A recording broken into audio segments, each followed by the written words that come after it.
Music, I tell you, it's going to save the world. If the world is going to be saved, it's going to be saved largely by music, you know.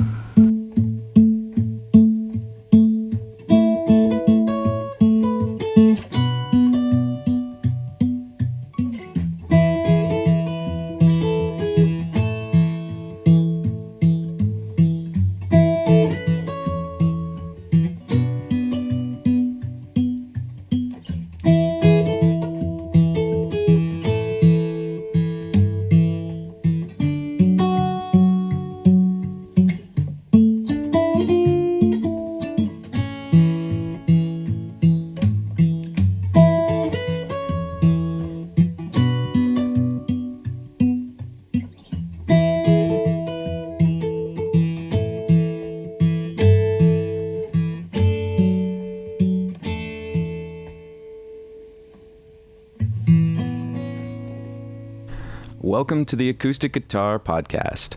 I'm your host, Nick Grizzle, and I'll be joined on this episode by co-host Elton Bradman. For this episode, we zoomed across the world, from California to Sweden, to talk with the much more than just a blues guitarist, Eric Bibb. If you'd like to support our show, please go to patreon.com/acousticguitarplus or check the show notes for more information. In addition to supporting us, when you're a member of our Patreon community, you get special access to a whole bunch of perks, including extended and bonus episodes of this podcast and much more. In a career spanning 5 decades, Eric Bibb has proven to be a musical alchemist. In a recent review for Acoustic Guitar magazine, senior editor Blair Jackson noted that Bibb has, quote, combined heaping helpings of blues, gospel, folk, and world music into a distinctive and magical amalgam that feels like its own genre. Our conversation today with Eric Bibb begins with a question about that magical amalgam of his. How did he develop his unique sound?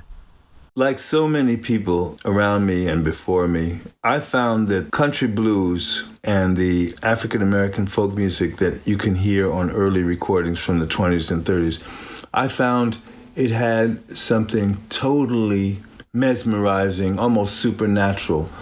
It grabbed me. And when I heard that it went to Chicago and got electrified, I still heard that thing. But because I grew up with an acoustic guitar in my hands and played some classical guitar, I was drawn more to the acoustic blues people. What I realized very early on was, for the most part, they were from the southern United States, and most of them who were my heroes were people who were close to the soil, agrarian lifestyle, poor people, definitely the underclass. Those people, you know, whether they were farmers or barrelhouse piano players with a pistol in their pocket or whatever, that music grabbed me so hard. But then I realized, you know, as the years went by, you know, their experience is not my experience. I grew up in New York City in an upper middle class cultural mecca. Being black notwithstanding, I was exposed to things that kings and queens of another time were not exposed to. Let's face it, you know, I was a privileged kid. And still I'm drawn to this music of the black underclass in the southern United States, being a New York City northern kid. So I realized pretty early on I could do what some of my friends who were studying with people like Reverend Gary Davis, I could try to really nail that style, mimic it, and really, you know, master it. But however far I came down that particular road, it would never be as heavy and strong and powerful as the original, for one thing. Second, it would never be as authentic. So it wouldn't have that power. So I realized, okay, you've been exposed to a lot of kinds of music. It's all in your heart and soul. Everything that you've ever loved is going to be a part of what you regurgitate. You love the blues. So what is it? At a certain point, I realized, I probably stumbled upon it, I could play a certain chord that was some kind of modal chord that would remind you more of Fauré or Ravel, and I could slip it into the right turnaround in a kind of country blues model, and it would work by changing a note or leaving out a note, leaving it open, not committing to a major or a minor, but going more modal. And then when I started doing that over and over again and feeling like this really does work, I felt like I found a way in to retain what I loved and could reproduce in a natural way from my country blues heroes, together with an element that was really directly from my own experience. That melding freed me up. Then I didn't have to sound like Booker White, as much as I love Booker White. I could be me. And some people heard it, some people criticized it, some people want you to stay in some kind of blues museum, But Robert Johnson would be playing different music than on the records that we have from him if he was still playing today. He wouldn't have stayed there. He would probably remember how to play it, sort of, but probably not as hip as he played it in 1936, but he'd be playing some other stuff, Damn, that's beautiful, beautiful advice for all composers, that the way you just described it. And also, we live in a time when Black culture is so all over the planet. There are so many people trying to ape certain aspects of Black culture that even as a Black person, you're like, well, damn, can I out-Black that non-Black person over there? You know what I'm saying? Like, it's a real thing. Exactly. Oh, listen, man, I've been in Sweden. I've been at blues festivals with friends of mine, dear friends, some of them here, some of them passed on, who really, if you blindfolded the audience in 1961 Chicago at Silvio's in a blues club, and you played my friend Sven Zetterberg, and you played me, man, they'd be saying, bring that Swede back, man. We want to hear him, man. Because, in terms of the language, in terms of what he'd been able to absorb, that's what he focused on. I didn't focus on that. I focused on figuring out a way to be who I was. But he focused on reproducing in his own way, surely, because you in the end, you're yourself. But he studied the language and the nuances to such a degree that people blindfolded would say, he's got to be Black. Wow. They would say that. And I'm talking about not just the player. I'm talking about singing it, man. That's how hard he went. And I know a Swedish gospel singer he's a friend of Kirk Franklin, but man, he would go over in any church who was into that sound, And so, God moves in mysterious ways. I think it's a message, You know what I mean? Because really what I'm saying is that music, whether it's the gospel side or the blues side, is a gift to Black Americans, but it's in turn a gift to the world. Let's face it, it's a universal gift. Okay, it's universal glue. That's how serious it is. So that's why I get upset when people cartoonize it, and try to make it some kind of, caricature, when really it's a living culture that has sustained not only one tribe, but basically helped unite the world, You can't really minimize it. Man, I got to ask you, when I look at the 60s and 70s and I see how many young non-Black folks were inspired by the blues, and worshiping Mississippi Fred McDowell and stuff, I'm just trying to imagine you as a young person surrounded by all these badasses in Greenwich Village and stuff. How did that look from your perspective to see all these people just worshiping? And people have built whole careers off, Muddy Waters, DNA and stuff. So how did that look as a Black man? I'm super curious what that was looking like. Well, it was interesting. A young Black man in New York City, not Chicago, not Jackson, Mississippi, but New York City. So here's what I saw. Early in my life, because of my dad's involvement with the folk scene in New York, I heard Leadbelly, and he was far out. He played everything, but he was certainly a blues player. But he was just a troubadour who could just throw out a song that, half the world would learn in half a minute, because he was that kind of person with that kind of ability to popularize something. So Leadbelly came along. And then came, I heard Big Bill Brunzi on record, these kind of people who were also under the umbrella of the folk music scene. Bill Brunzi was an early one. Then came the rediscovery of people like Mississippi John Hurt, Sonny Terry and Brownie McGhee were on the scene. But I saw Son House, Robert Johnson's mentor, when I was 14 at the Newport Folk Festival.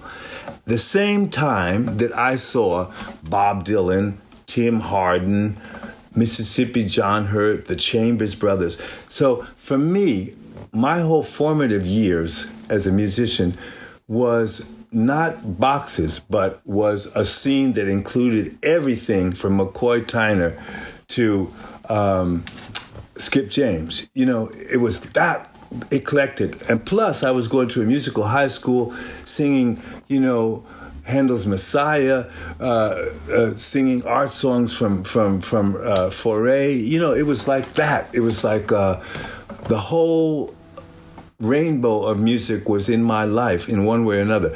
So when I saw people like Al Cooper, the Blues Project, Danny Cow, playing blues, that was the first blues, electric blues, that I saw live. Later, I saw people like Junior Wells and Buddy Guy, you know.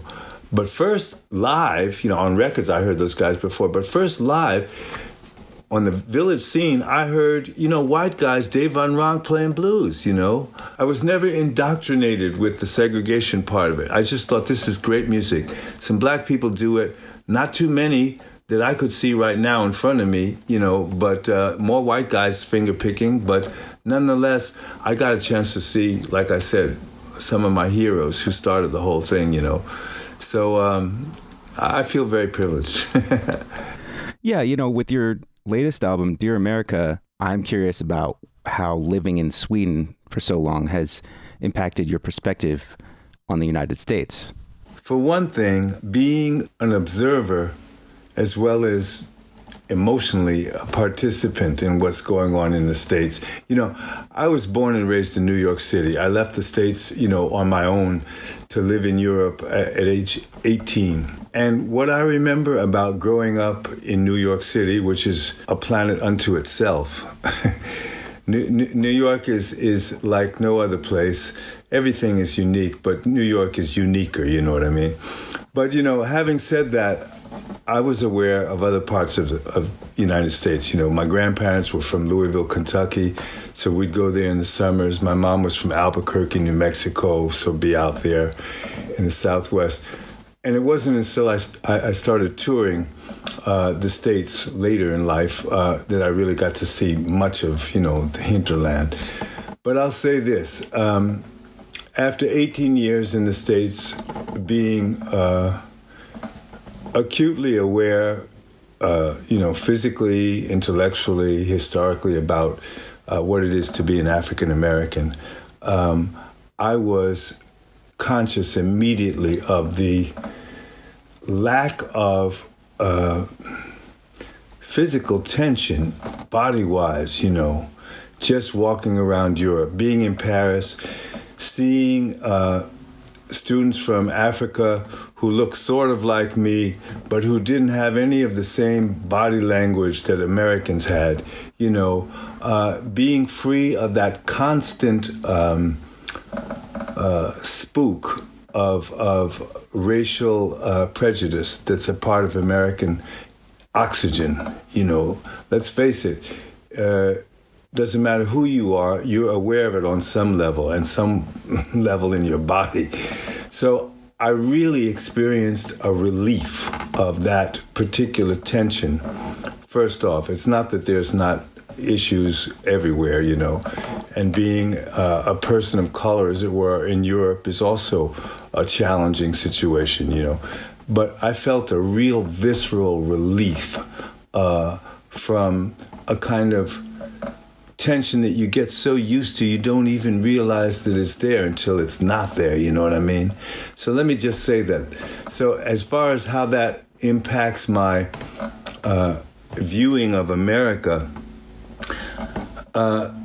you could say I was able to take a step away and not feel so vulnerable, pissed off, threatened. A lot of stuff that was kind of dominant in my emotional, you know, experience of America kind of fell away, and I could look at America like a historian almost, you know, and see, wow, that's some pretty radical stuff going on there. that was a really dramatic phase in history that must have had a huge impact on generations. You know, all of that. As Americans, we get so used to the history that we read in books. You know, we celebrate the president's birthdays, we go through all that stuff, but we're really sidetracked from the truth of how brutal the history really is for so many people, not just African Americans, Native Aboriginal folks in America, immigrants in general. So what I'm saying is I was able to look at what's going on in America without a knee-jerk reaction of bitterness or frustration or hate or, you know, I was able to breathe a little bit deeper and look at it as a participant, but also as an outsider looking in. Yeah. I have to just say, we could talk about this all day because these perspectives are very, very deep and real. You know, I got to live in India for a few years when I was 10 years old. Wow. And I've been very fortunate to travel all over this planet playing music. And there you go. That changes you. I feel you, you know, before we jump directly into the how did this affect your music, because you know that's coming. Right. You know, I'm dying to know, there's such a long tradition of Americans and especially Black musicians leaving the U.S. and settling in Europe. It's funny, you know, having lived in Europe and in Scandinavia for so many years, I've noticed a tendency for, let's just talk about where I live, Sweden, and Swedish folk and Swedish culture. I've noticed a tendency for Swedish culture not only to be inspired by, follow, copy American culture, but also, sadly, copy some of the worst aspects of American culture. You know, racism is not hip. Wearing a Confederate flag is not hip. You know, it might seem exotic, but there's a history that is so brutal. If you really faced it, you would be embarrassed to wear something like that. But people, you know, have a kind of cartoon-like, romanticized view to a degree in popular culture of American history, so that all of the stuff that, you know, we find really, what can I say, astounding in terms of the cruelty, those qualities seem to be marginalized here, culturally thought of as kind of some kind of quirky, you know, hipness, you know, and I really take exception to that. It disturbs me greatly, but I see the same kind of tendencies towards cutting back of civil liberties in exchange for some kind of law and order. I see that happening in Sweden, and it's alarming because Sweden for so long had the reputation of being such a liberal, open-minded society that took care of its citizens with social welfare, free Medicare, all of that stuff is still in place, but it's waning. It's not increasing. The movement is to the right everywhere. And there are people who are following the Bannon-Trump model all over Europe. And it's disturbing as can be, I tell you that. Mm. Do you feel, you know, as a Black person in these places, do you feel a duty to explain, you know, and like, look, you may be fascinated with this part of America, but let me try to tell you from my perspective. Yes, very much so. It's become more and more an urgent element, you know, in my writing. It's not like I don't enjoy writing love songs and just love being in a good groove with a sweet melody. But I feel drawn to using my ability, talent, and platform to basically fill in some gaps that I feel are being hewn into, you know, the historical record. Man, you have people who are talking about burning textbooks and deleting whole chapters of American history because it's uncomfortable. I mean, really, people, how intelligent is that? I mean, come on. It really doesn't take a genius to figure out that everything that you push under the carpet and you try to conceal in this day and age of information, there is no way that people are going to buy that anymore. That might have worked, some other time in some other place, but it's over. So it's a fear reaction, and it's one that's dividing America and other places. And you just feel like, all right, we have to keep telling it like it is, finding a way to do it so that more people listen, that we're not just preaching to the choir, which is a real art in itself, finding a way to actually get past, that first, I'm not listening to this guy, he's talking politics and he's one of those rabble-rousers, So finding a way to do that both musically and lyrically has been challenging, but I must say I've been feeling really guided. Like this is my role and I get help writing songs, and all of a sudden there's a new album that follows up Dear America, which has some similar themes. And I just feel like I've been drawn to this, and this is where my talents converge with what is culturally something that's needed in this time. So I feel, like for all of the sadness, there's this feeling that there are people out there, including you guys, who realize, hey, man, we have to do more than just tap our feet. Grooving is great. And if I can say something with a groovy song that'll get past, your first guard, and you'll start to think about something in a different way, I'm really, really fulfilled. Man, that's beautiful. That's beautiful. I know Nick wanted to ask you about this term global griot. Mm-hmm. And I think that what you're describing right now is someone who has the perspective of having traveled and can speak truth and put it in a palatable way that can get past that first guard. So I thank you for that. You mentioned it, and I'm so happy to hear of your experiences living abroad because, as I said, it's first when you really get to experience people up close, not their brand, not what the PR companies tell you, but basically a one-on-one experience with people over and over and again. And you make your own conclusions, but what you do most of all is you let go of your tendency to a degree. Let go of your tendency to stereotype people. And you realize that people are people, man. And it doesn't matter where they're from. You're going to hear the whole and see and meet the whole spectrum, in any given society. And you realize how we have been manipulated, really, by whatever powers that be, to think in these boxes and to stay with stereotypical concepts of people that are centuries old, man.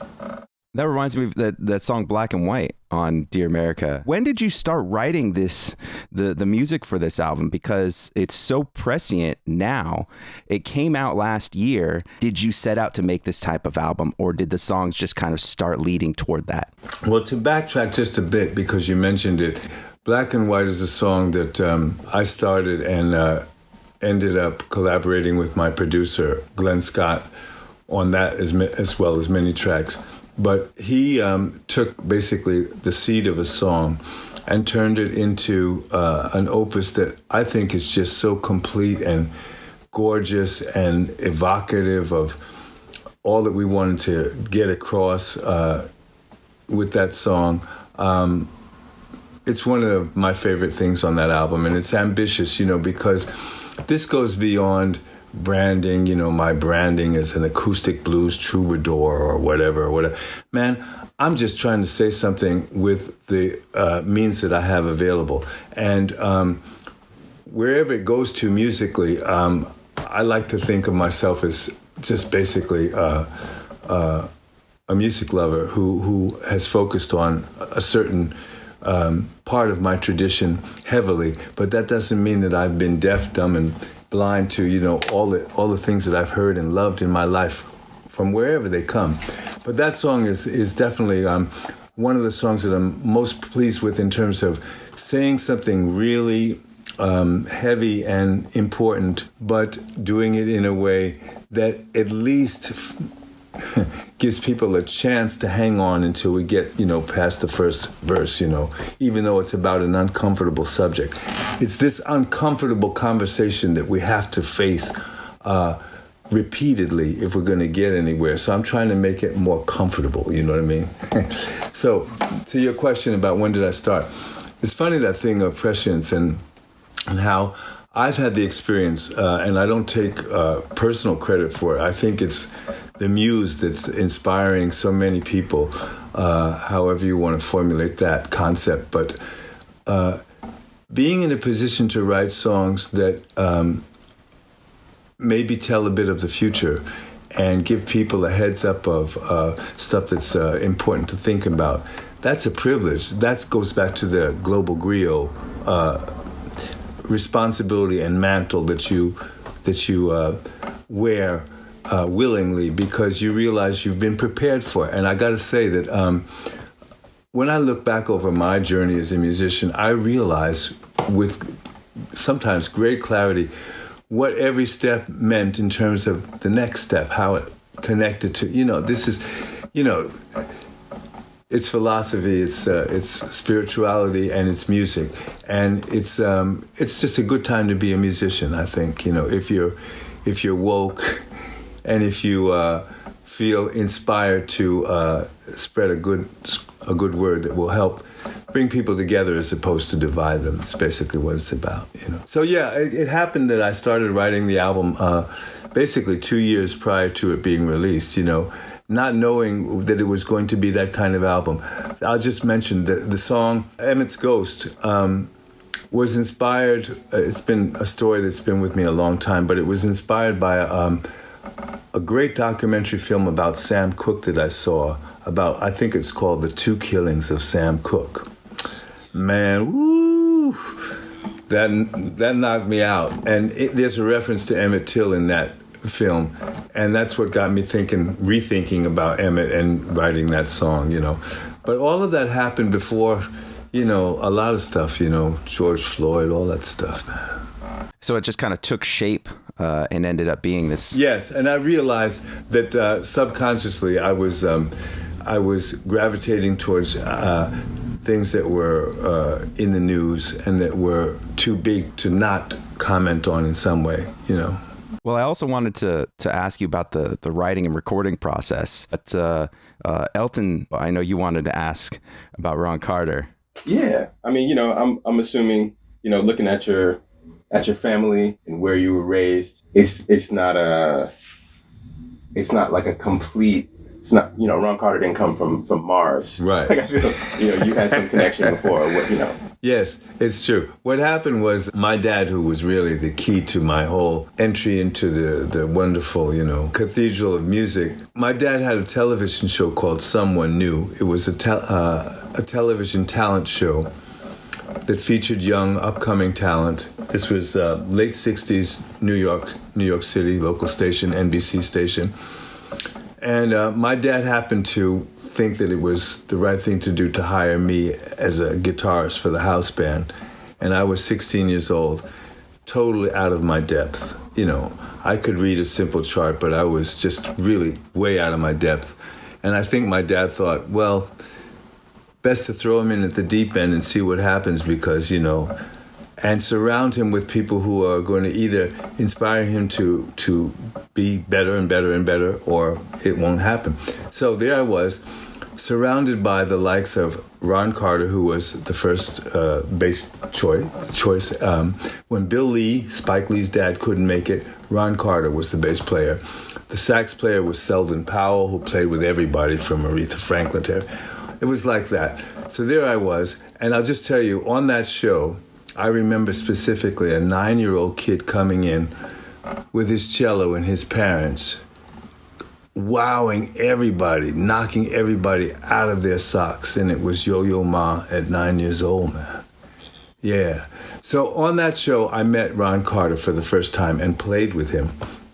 And when I saw Ron recently here in Stockholm, we talked about it because we'd done the recording session, but we talked about those years back when he was working with my dad on that show. Yeah, amazing. Circles, they will not be broken. I heard that. Yeah, man. I'm thinking you as that 16-year-old kid, what instrument were you playing? Because you got a history of making some very inexpensive instruments sing. Yeah, well, thank you. I was playing, I remember this is when 48th Street was the mecca for guitar players. There were repair people, there were luthiers, there were shops galore. I went into a shop when I got the gig and got my union card and realized that whatever I had was not going to cut it. And I probably should have chosen another instrument that was a little less temperamental, but I found a 1930s big-bodied Gibson, like the kind that, Kenny Burrell or even, remember Eric Gale? Yeah, multiplication. Yeah. So he played a guitar like that. So I bought this big Gibson, and that's what I was playing on the show, with an amplifier. But I was basically an acoustic guitar player from the beginning. I studied some classical guitar, but I figured I needed, a big-bodied jazz guitar, and that was what I bought, That's what I had on the show. That was probably as big as you at that time. I mean, damn. Well, it was big. It was big. I loved it. I wish I still had it, but let's not go there, But that's what I was playing. And like I said, reading simple charts, and those other guys, the pros, were covering for me, but I made it through. My uncle, I got to say, I had it from both sides of my family. My uncle, my mother's brother, was John Lewis from the Modern Jazz Quartet, So his music had a dominant place in our lives, but also his stature as a musician internationally known was a huge subconscious inspiration to me. I had a relative who'd been there before me. You know what I'm saying? Yeah, it was heavy. So all that stuff is not necessarily things you think about in the moment when you're younger, but you realize, hey, man, your way has been paved. And psychologically, you were prepared, to meet those challenges, Yeah. Mm. You've had so many influences. You've got the jazz side, you've got the folk side, and you end up being known, like you said, the brand is blues, right? But you hear all of that in your music. So I mean, it's almost unfair to just call you a blues player, honestly. Well, it's funny you say all that, because I could never take on the mantle of, hey man, yeah, he's a blues player, period. You could say that about a lot of my heroes, Howlin' Wolf. You could say that about, Earl Hooker. You could say that about Muddy Waters. But for me, it was part truth and part convenience and part strategy to call myself basically a blues player. I came along internationally, got a big breakthrough at the same time that Keb Mo came along, the same time that Corey Harris came along, same time that my friend Guy Davis was coming along. So all of a sudden there seems to be several African-American finger-picking guitar players who were into country blues, Alvin Youngblood Hart. It was no accident that we all kind of arrived on the second wave after Taj Mahal. So I realized marketing-wise, in terms of getting gigs, festival gigs and all kinds of stuff, even though I knew I was basically even more of a singer-songwriter, the part of my repertoire that leaned and was drawing on the blues was big enough so that I could, advertise myself as such. And I'm glad for it, because even though it is a bit of a blues prison sometimes, it did give me access to a whole network of festivals and aficionados and print magazines. If I had just talked about myself, oh man, I'm a singer-songwriter, I tell you, I'm going to tell you the truth. Black singer-songwriters would have a hard time being just that, because the record industry and the music industry, unfortunately, is still caught in that whole segregated past where basically an artist like Van Morrison can do whatever he wants. He can do a blues album, he can do a jazz album, he can do a country album, he can do an Irish album. It's harder for a contemporary of him who's an African American to have the same freedom and maneuverability. So I understood intuitively that I needed to attach myself to, and rightfully so, to my tradition, but that I had to also make it clear at every turn that there was more going on. Not only was there more going on with me, there was more going on with my heroes, but they didn't get a chance to advertise it. They had to hide that stuff. The fact that they like pop tunes on the radio, Irish melodies, polkas, whatever, country music.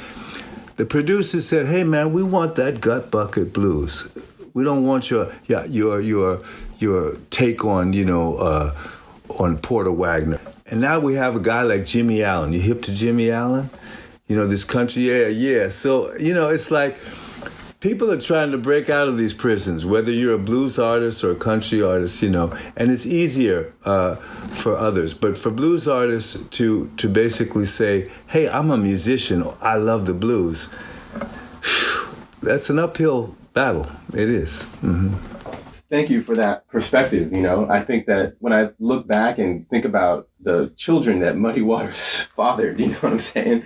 And all the people who've had multi-decade careers off a small part of their favorite artist's legacy, it's an astounding thing. And then I look today, and when I think about modern blues, and I think about someone like Fantastic Negrito, Yes.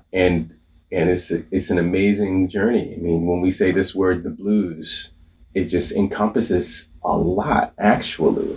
It really does. It really does. It makes me think of, Elton,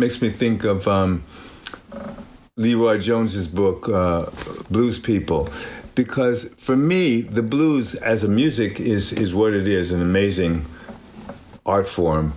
But to me, it's so much more than that. To me, it epitomizes a whole swath of the African American cultural experience emanating from the South around the music, whether you want it to be blues, secular, or you want it to be sacred music, like Blind Willie Johnson or somebody like that. That music, that language is not only something that has been exported around the world and delighted and enchanted a world global audience.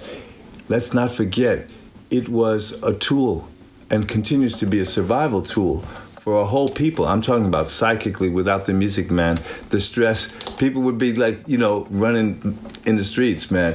So it's like this has been a kind of divine equalizer. I find it like some kind of cosmic justice that the music of a people so hard-pressed and oppressed has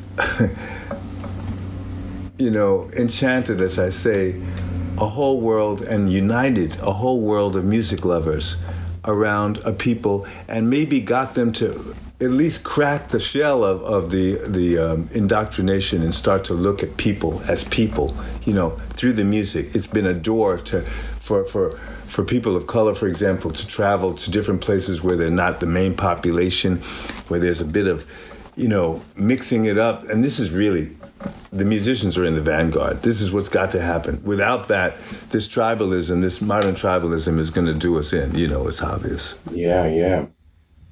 Damn. I mean, even just the definition of blues, when I think about, when I was a teenager, I got to see a show that was B.B. King, Buddy Guy, and Eric Johnson.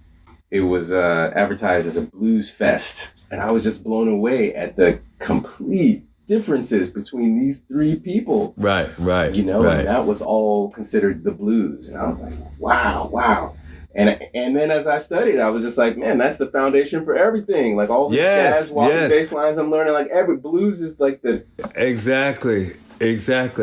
Yeah, that gift given to this tribe in a certain place in time that managed to get recorded 100 years ago starting, it's just penetrated the cultures globally. Everywhere I go, there's somebody playing this music and playing it good too, and even singing it too.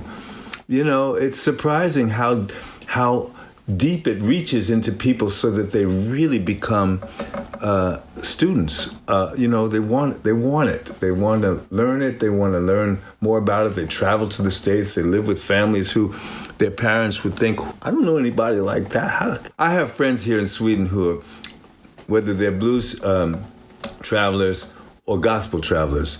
And they're similar in that sense, that they go to the source if they can. And they really go as far into the source as they can.